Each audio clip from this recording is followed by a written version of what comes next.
The Detroit Pistons ended their season with a thud and will be searching for answers this offseason to get back to the postseason. Meanwhile, the NBA playoffs are fully underway, and Justin Walters, the sports director at WRNN TV in New York, joined me on Friday for a quick national viewpoint on the Pistons and his projected pick for the NBA Finals.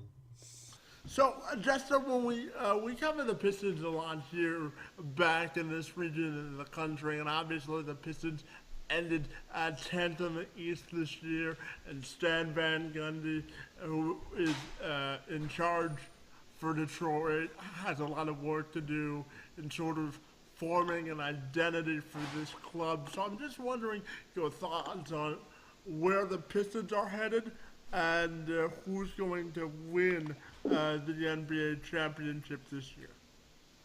I like the Pistons under the direction of Stan Van Gundy. Andre Drummond is a good player. The Reggie Jackson signing, I think in hindsight, was an okay signing, but for someone to be one of your best players.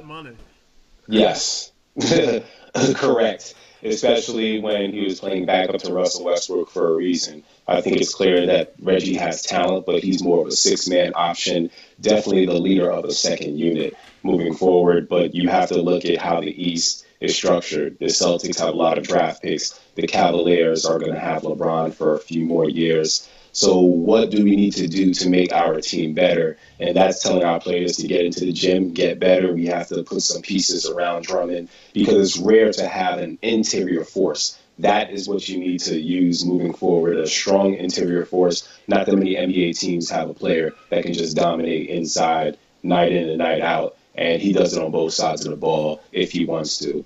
And then who's going to be in the championship? We talked about it all day. Cavaliers versus the Warriors. And I do not see the Cavs doing a two-peat this year, especially because of the defensive lapses. It's tough to just click on the green light. They had a great game 3 against the Pacers, but I don't know how they're going to be able to do that night in and night out against the Warriors, knowing that they also have another player by the name of Durant, who's pretty solid, if you ask me. And do you think Durant took the easy way out in getting this chance at a championship with Golden State, or do you think they should have stayed with Oklahoma City? The timing of it wasn't good. They just gave up a big lead to the Warriors last year, and now you go to the team that eliminated you. But once again, I don't mind. People make decisions that are best for them. He spent a majority of his career in Oklahoma and Seattle. He gave that city his all. He tried to get them to the promised land. They weren't able to get there. They did have a championship run. They lost to the Miami Heat when LeBron was over there with Wade and Bosh. It just didn't work out, and it was time to move on. Should he have went to the Warriors? I'm not going to tell a man where he should or shouldn't have gone to, but he went there, and he wants to get a ring.